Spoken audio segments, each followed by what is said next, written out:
Okay, let's look at some math functions today. I've got a processor online. Let's see which one I've got.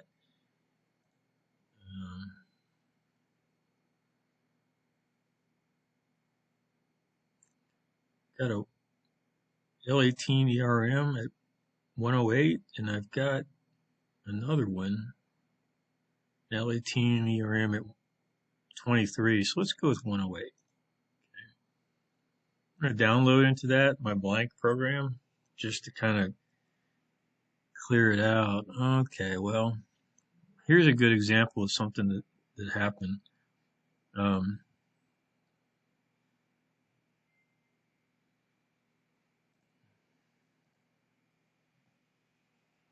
Not sure if it's going to record that or not, but what happened was when I started the program, I told it was an L16 controller. It turns out it's an L18. So it detects a different target system, and I have to change my selection before it will proceed. And you'll notice at the top here it says L18 ERM. So if all those pop-up windows showed up on the video, you'll see what it's asking me to do.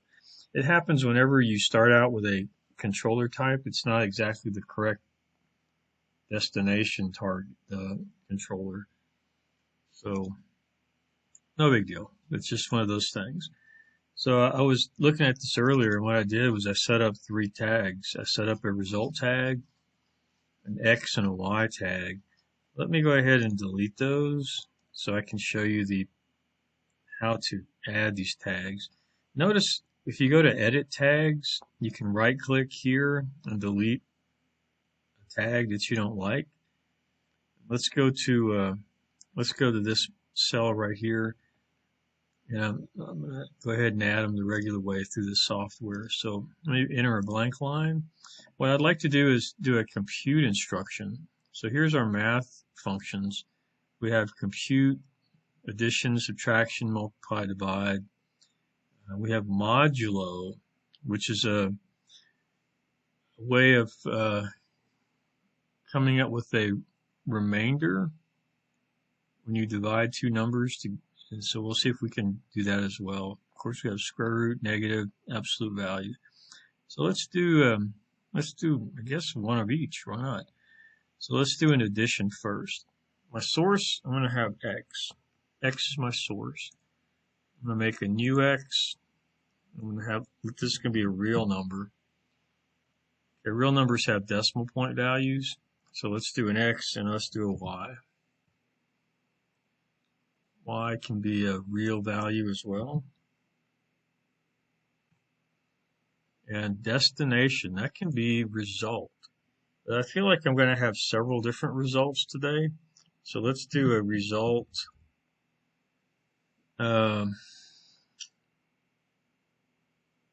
It's going to be a real value.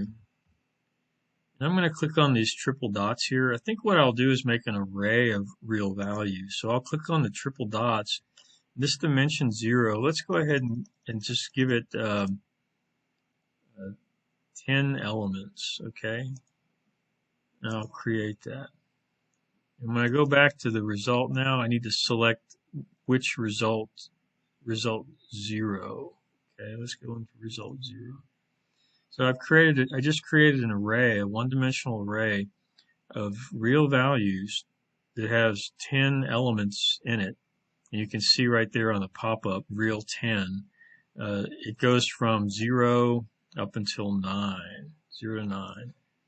Okay, so that looks good. Let's do a verify on that and see if it looks good. It says it's okay. I'm in remote run mode, so I'm going to go ahead and accept those edits and push that down to the controller. So x, y. Let's see if we can plug a number into x. X is 1, y is 3. 1 plus 3 is still 4. So how about a 3.2? Okay, how about a 1.02? You can see what's happening there. It adds the 2 numbers together and gives me a result. I can't break this logic. Minus 57 plus 3.2 is minus 53.8. So this is a safe instruction. The one that we can break things on is the div. You know, if we divide by 0, that's undefined, and that actually will cause the processor to fault. So we've got to be a little bit careful on that. Also, if we take the square root of a negative number, let's try that next. That's also a potential problem. So let's do a source. Let's do, how about Q this time as my source? I'm going to make that also a real value.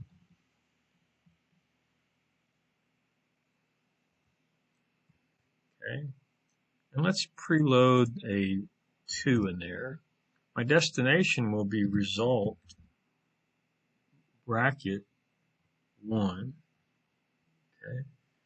And we'll accept those changes. There's the square root of 2. How about the square root of 3? The square root of 0.005. It's a very small number. I'm almost afraid to do this, but I'm going to go with the square root of -1 next. Okay. Wow, look at that. It did not fault the processor. That's good news. If it faults the processor, we have to clear fault and fix it. So that's good. You know, we could add a little safeguard to that. We could say, we could always put the absolute value out in front of this function. So let's do that. I'll double click. I'll pull down the ABS here. My source will be Q. Destination, I think I can put the same destination in there. Let's give that a try. I don't know if that's going to work, but we'll put a -2 in there. That's hard to say if it worked or not, but it looks like it did. That's kind of dangerous, though. Instead of Q, let's put a different destination. How about R? Edit that rung. I'm going to put an R in there. R will be a real value. And then, of course, instead of Q here, we'll have R right there. We'll accept those changes. Now I've got a little bit of a buffer here, so now Q can be -8, and R is always a positive number, so I don't have to worry about that sort of thing. So we did addition, we did square root and absolute values. How about negate? Let's do that one next. Okay. Negate, I believe it just gives me a negative, returns a negative value of whatever I put into it. So let's use Q as my source because I've already got a Q in there. My destination can be result 2.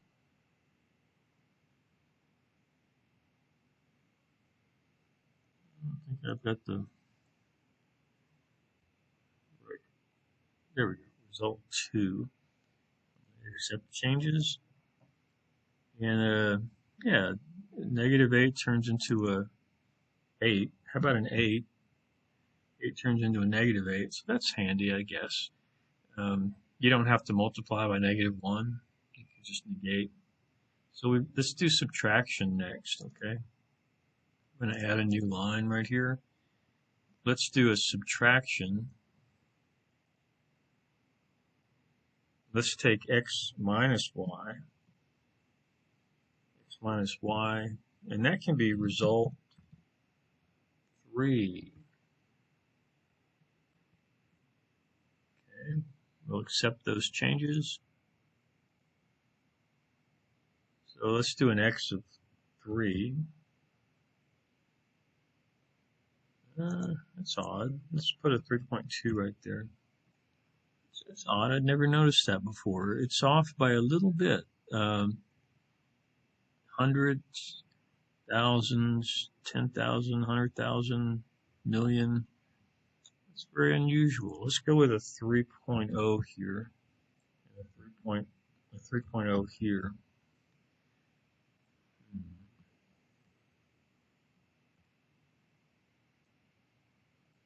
Well, it's curious. I've never noticed that before. 3.2, 3.3. It's off by the slightest little bit there. I'm really surprised by that, but I imagine just a rounding error of sorts. I have to look into that some more. That surprises me. So there's subtraction. Let's do a multiply at the back end of that. We'll put a mul right here.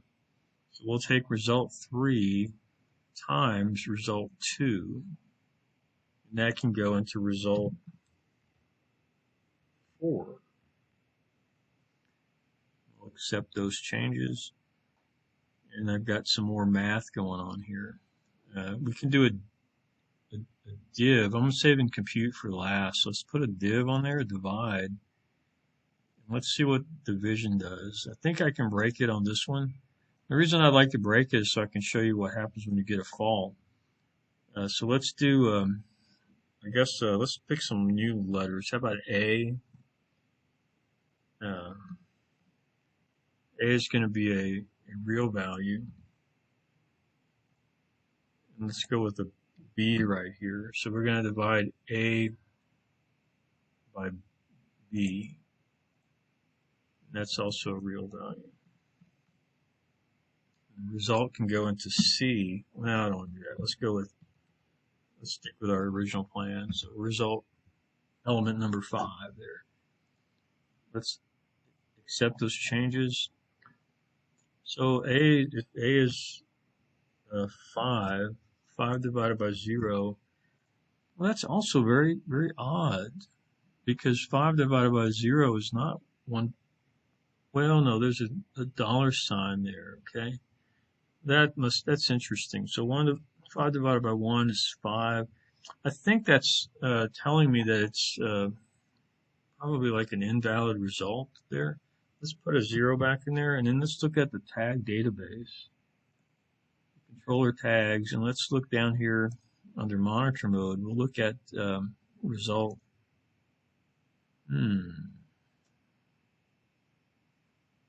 Right here, $1 sign. That has to be a way of telling us we have a mathematical error. So let's click on this tab and go to properties. Let's go to minor faults. Yes, I have some minor faults here. The time and date is wrong. Let's fix that first. I'm going to sync it up to the my computer here. Date, time, that's all good. Time is not exactly right, but it's only 11 p.m. So let's go back one more time. I want to look at the faults here. Okay. So every time I turn around, there's a fault. Arithmetic overflow. Instruction out of range. And see how it just keeps fault. So that is actually causing a fault, but it's not causing a processor shutdown. Let's go back and look at it one more time. Minor faults. Look at that, 50,000. It's just running wild there. Let's look a little bit here. There's no fault handler, so that it can't, deal with the problem.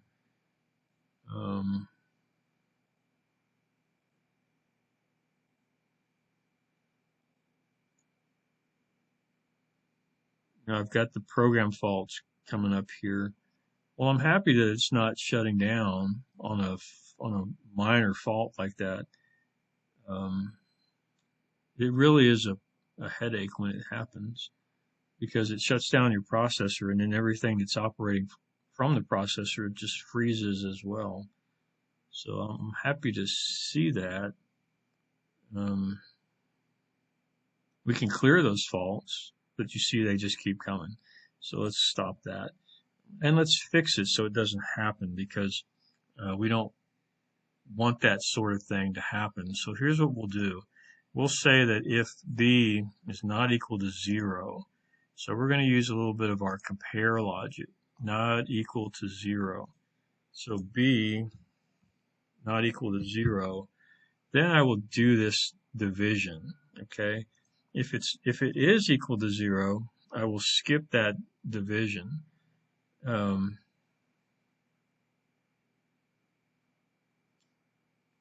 And I think this is a result of the previous division. So let's put a 1 in there. And you see it did the division there. Let's put a 0 back into it. You see how it did not generate that fault that time because b is now equal to 0. So that's a simple way to catch that error. Let's clear the faults and see how there's no more faults now. So, in your processor, if you notice you have faults that are recurring, you need to fix that logic so that you don't have that fault. The simplest way is to look for the event that's causing it to fault and just put a filter in front of it so you cannot execute that. That just stops it right away. So the other one I was concerned about was the square root of a negative number. So now it fixes it for me, but I just did an absolute value, and that just flips it into a positive number. But I could easily put a greater than. So I could do a greater than here. And of course, it would have to be greater than, greater than or equal to 0. So let's do a greater than equal to. 0 is a valid number. We can do a square root of 0 and get 0. So we were doing a q there, so we'll put a q right there, and we'll put a 0 here. We'll get rid of that function, and we'll accept those changes. Okay. So now if q is a negative number like -1, it does not process that. The result, though, is frozen at the previous square root value. So that's not wonderful.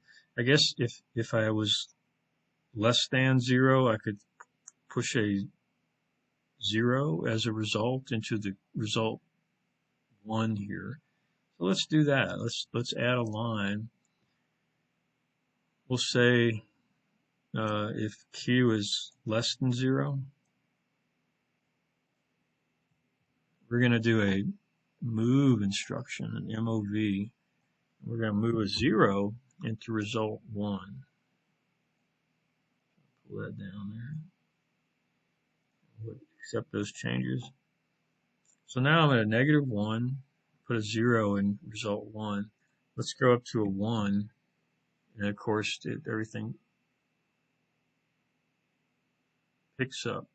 Oh, I see what I did. I forgot to put put this back to q, so that's no problem. Let me pull this over, put a q right there. So now it's more correct. So q square root of 1 is 1. Let's go to a very small positive number. Get a very small square root. If I go just to 0, I get a 0. If I go negative now, just the smallest amount, 0.0001. It's a small negative number. I get a 0 there. So that's a good way to filter out that calculation and get a good result. Now I could move the no, let's just leave it like that. Okay, I don't want to add anything else to it. So I've got addition, square root, negate, multiply, subtract, divide. Let's do compute. That's the one that I was saving for last. So that's a math function. It's a compute function. So we're going to do a destination of result bracket 6, I think, is the next one. Okay. And result 6, and we're going to do the tag browser. So let's do x plus, and I'll just also browse for the y right here. X plus y, and accept those changes. So x plus y, x was 3.2 and 3.3, 6.5 is the result. Sure enough, that is the result here. So the nice thing about the compute block is that if I had an expression, like for example this expression, if result 6 is equal to mx plus b, your straight line linear expression, you could do something like let's see, mx, let's do a value of m, the slope, it's a real value, m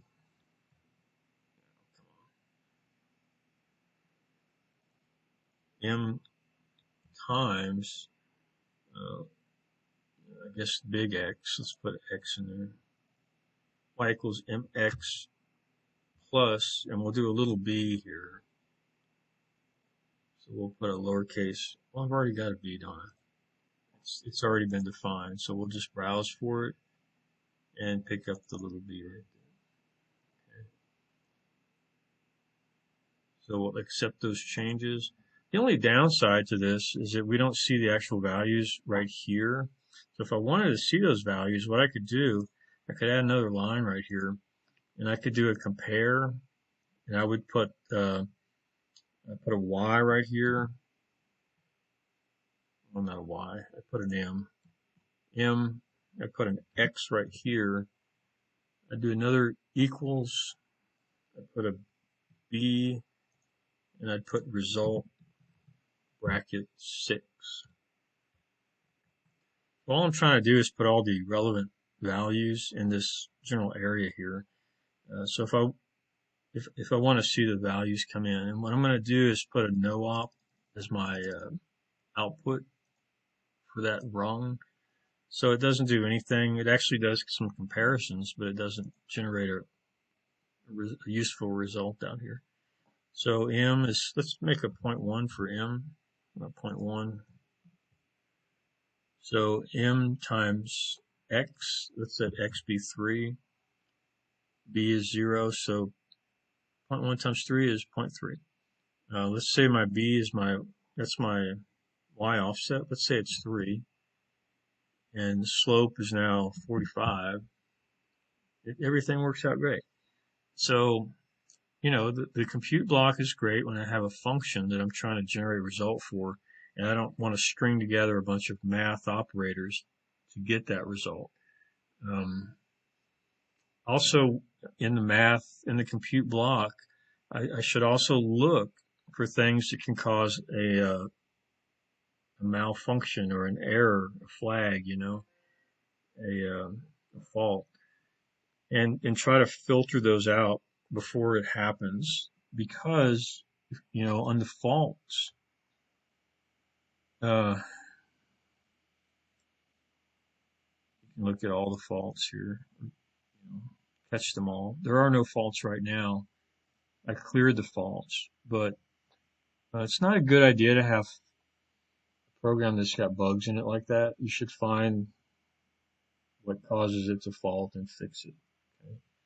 So anyway, there's a short presentation on different values, different mathematical operations. You know, it'd be neat if we drove this with a counter and look at, you know, maybe compare the results of x plus y. We'll let y be a fixed number like 5, and let's generate an accounting circuit down here at the bottom. I think I'll need 2 lines for that. I will put a get back to where I want to be here. I'm going to put a normally closed contact and a timer. I just need a pulse source, you know. I call this pulse. Pulse is kind of a quick 20 millisecond, 25 millisecond. So, you know, you're going to get 40 pulses per second out of this thing. This can be pulse done. Okay, and that is going to drive my my counter, and the counter, I'm going to load the accumulator value into X. So that's going to drive my expressions up here and generates kind of a ramp, you know. So here's pulse.done. Goes over to a counter, an up counter called ramp. I would like to put X there, but I can't.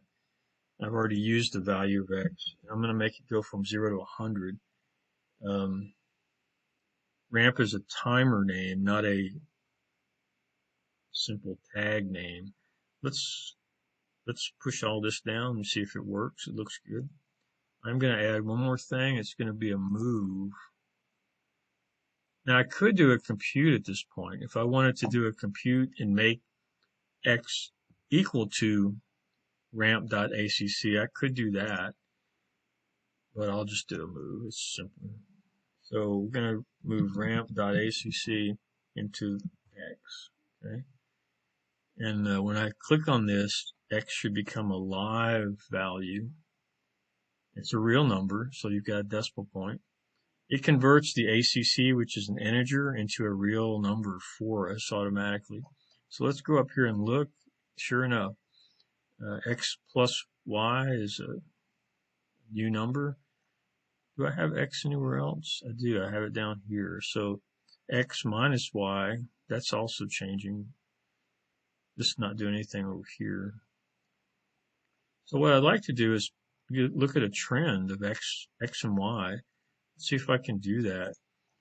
I will click.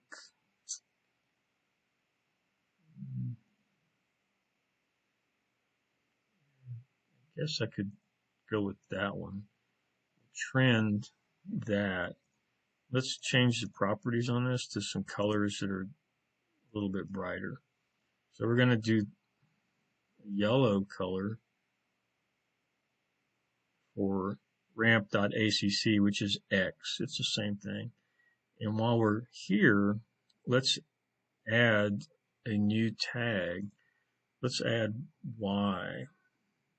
X plus y. Yeah, why not?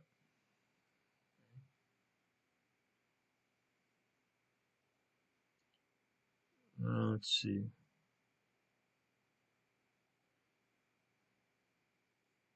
second to get the y up there. Okay, and let's also get result 0, I think it was.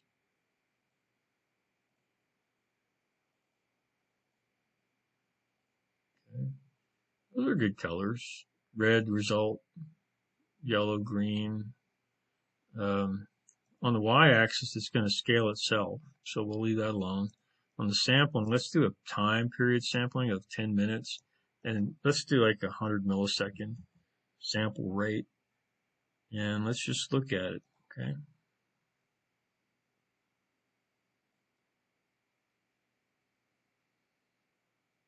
So,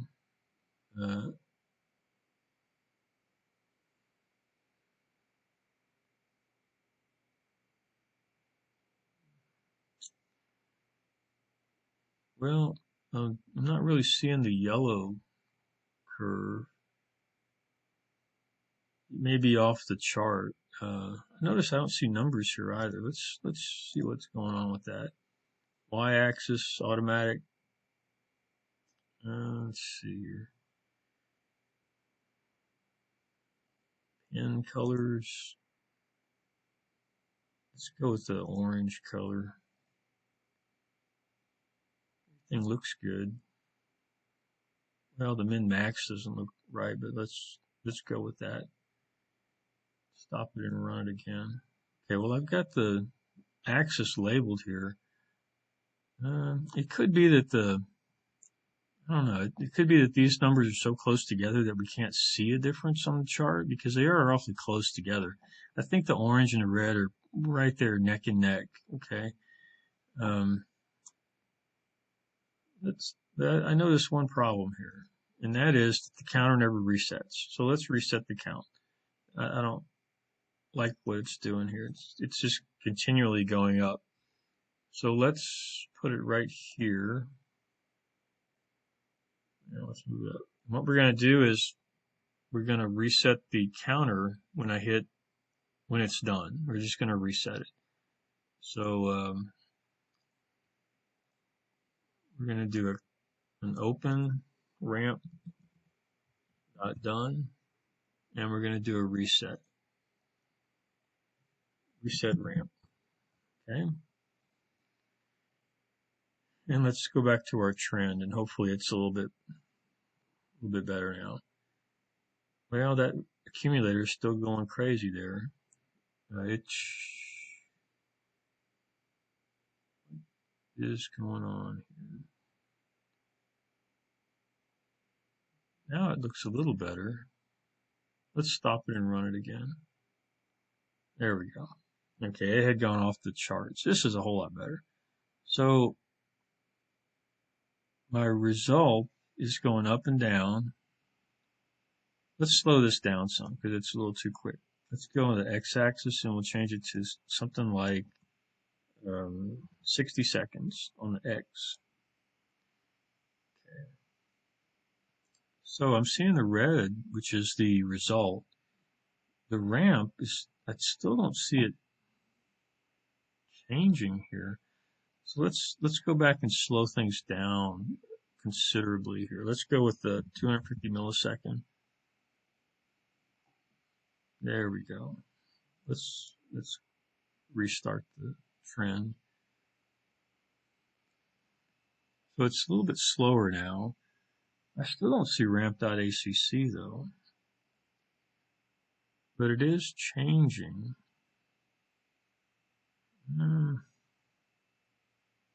It's changing down here.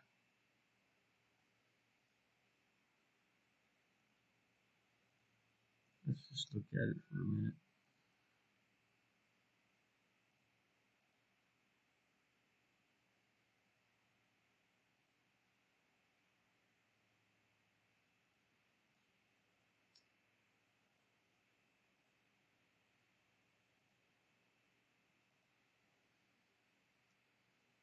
Let's turn off the result for a minute because I'm not sure what's going on just yet. So let's make result invisible. See, they are overlapping with each other. So let's go back and change the colors again. Let's put this to some odd color, yellow. Okay, so that is the ramp accumulator value. So it's been there the whole time, but it's sort of hidden because the result is so close to the ramp value. So let's change the offset of y. Let's make it a larger number. How about 46? Okay, and let's go back to the trend and let's turn back on that result value. There we go. Okay, so you know, this is what happens when I just jump into something and try to make it work. We need some separation on the numerical results so we can see something on the screen here.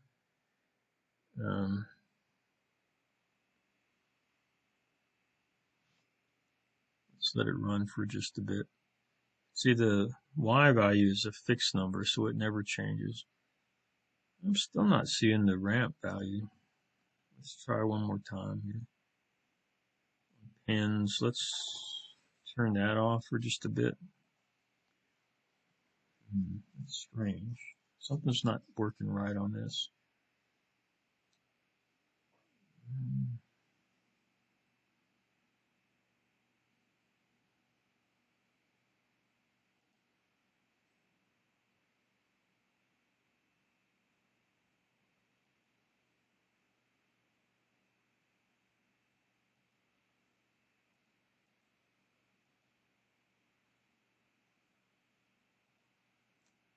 Well, I'm not entirely sure what's wrong. It should be working. It shouldn't have like an invisible bar there. Let's go with a different color altogether. I wish I had a simple answer for it. I'm not entirely sure why it's doing this. There's pretty good separation between these numbers, so you'd think that it would be okay. Let's go down and turn off the fixed value that doesn't change. Yeah, it's the same thing. Let's turn off the ramp. I still got the result coming in here, so that works. Let's see. Let's turn on the the y value. It's back. You know what? Let's go to chart properties on the y-axis. Let's go with a custom value of 0 to, let's say, 500. Okay. And then let's turn back on the other pen that I turned off. And there we go. That's very odd. You know, I don't know. It was doing an automatic scaling on the y-axis, but I guess that's not the best thing to do. Now that I see it doesn't go above, let's say 150, let's go in there and fix that to like a 150 instead. Okay, and that's a lot better. So now I've finally got the three values I want on the same screen. So we have a ramp, which is yellow, that's X. Y is 150, which is a green fixed value. And then we have the result, which is at the top. So let's go back and pick something different here. Let me find out where I am here. So we're looking at, I don't know if I want to put that ramp value on there. Looks like we're just doing a simple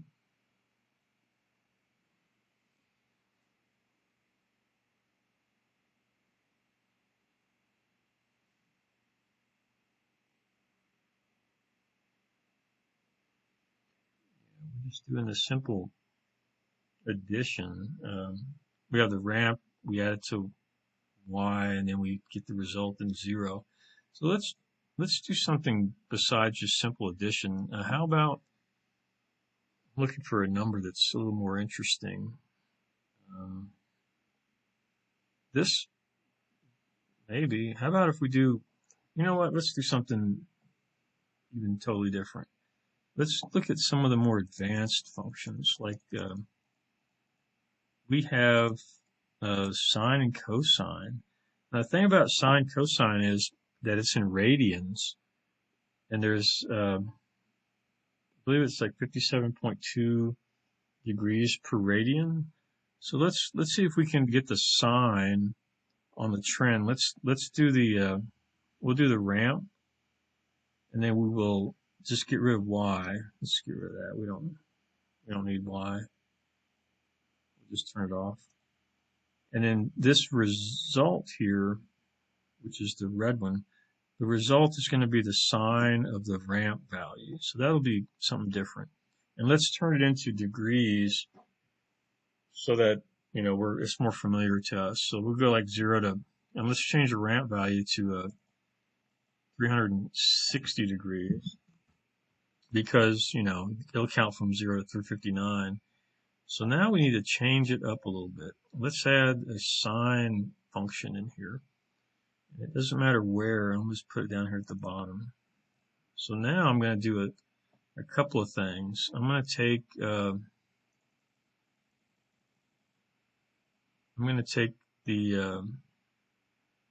ramp value and divide it by 57.2, ramp.acc divided by 57.2, and it's, you know, point something something. And that's going to go into a tag called radians. Radians, and that's a real number. Okay, let's watch it for a moment. Let's go ahead and accept those changes, see what it looks like. So, yeah, that's going to work. So, the radians is a very small number. So, if 50, you know, if we wait a minute, it'll get up to 360. But let's go ahead and throw the sine right behind that. So let's go to edit. We will go back to the trig functions, and hopefully we're going to see a nice sine wave pop up on the trend. So my source will be radians. The sine of radians is going to be result bracket 7. Okay. I don't think we used 7 yet. Now let's watch it for a second.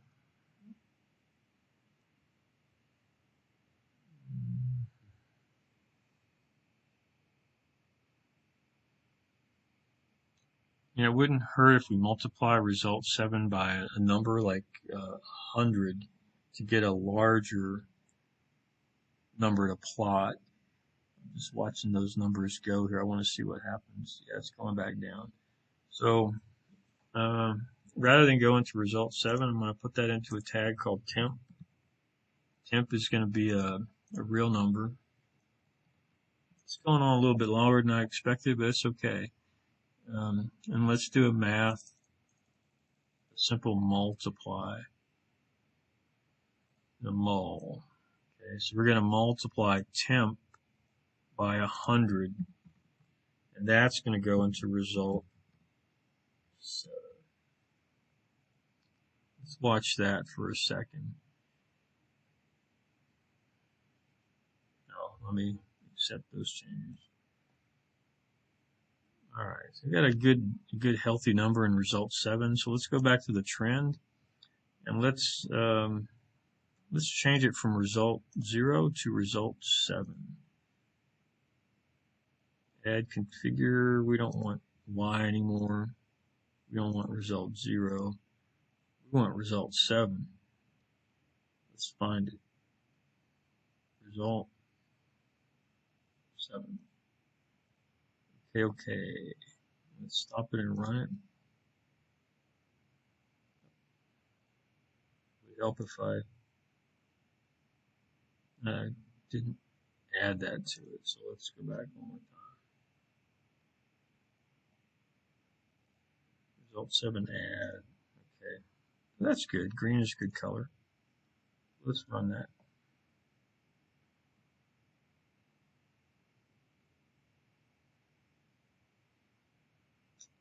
And it's negative right now. So let's go back to the chart properties, go to y-axis. Let's go to minimum of minus 100, 150.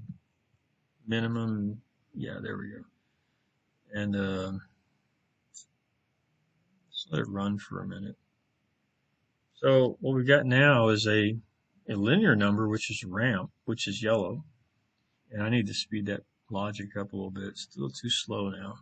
Let's go back to our 25 millisecond. Okay. So yellow ramp, which is now way off the chart. Oh, that's right, it's in degrees. So my y-axis has to go up to, let's let it go down to minus 150, but up to 360 on the top side. There we go. So many little changes, right? Well, that's nice that we got a nice little waveform, a sine wave coming out of the ramp, which is linear. And if you look real close at it, this point here, I can stop it. This point at the bottom on the ramp is 0, so the sine of 0 is 0. And then this point is probably 180. I'm trying to find 180. You can see there's a 180 right there. It's hard to get right on it. Pretty close. See how it goes back through 0. So the sine of 180 is actually 0. And then right here, at this point, we're taking the sine of 90. And of course, that's 1. 1 times 100 was plus 100. Of course, this is the bottom point. It works out great, you know. If we had a cosine function, it would be out of phase by 90 degrees, I believe. And might as well do that since we've gone this far. And we're going to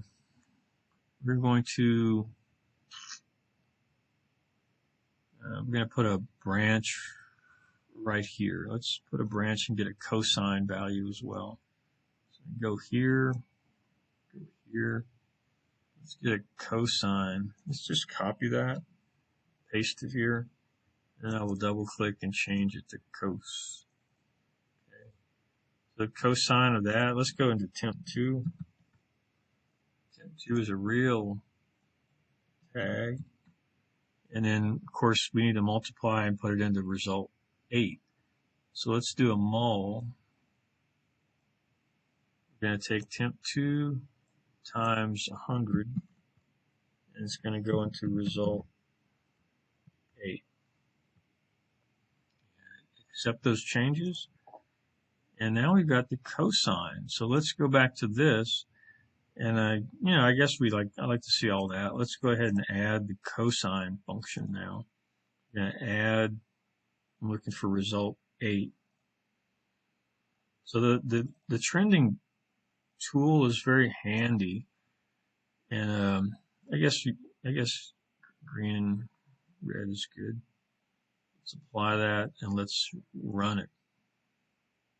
And we have the sine and the cosine and a linear ramp source from 0 to 359 because it resets at 360. And there's your sine cosine. It's almost 3-phase, but it's 2 phases. Sine and cosine. If we had a 3rd phase dropped in there, we'd have like a 3-phase voltage waveform. So there we go. Math functions are neat. You can generate pretty much whatever you want. Trig functions, and of course no calculus, but you might find a way to approximate that. It does algebraic mathematics. If you can come up with an expression for it, you can probably generate what you need. One thing that you can do is if you have, let's say you have a sensor that you're monitoring and the output of the sensor is not linear. Well, if you go online, you can do a search for polynomial curve fitting. And if you have, let's say, 10 data points on a curve of the nonlinear response, you can generate an expression that will straighten out that nonlinearity and turn it into a straight line, or more or less a straight line.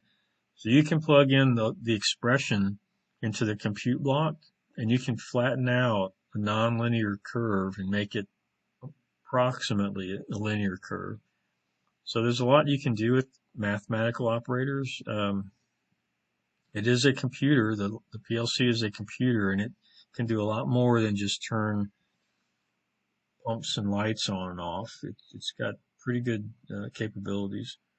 So that's where I'll stop for this demonstration. The mathematical operators are interesting and something that you can always use if you need to. On the trend right here, when I go to close it, it's going to ask, do I want to save it? So let's do this first. Let's stop it. Then when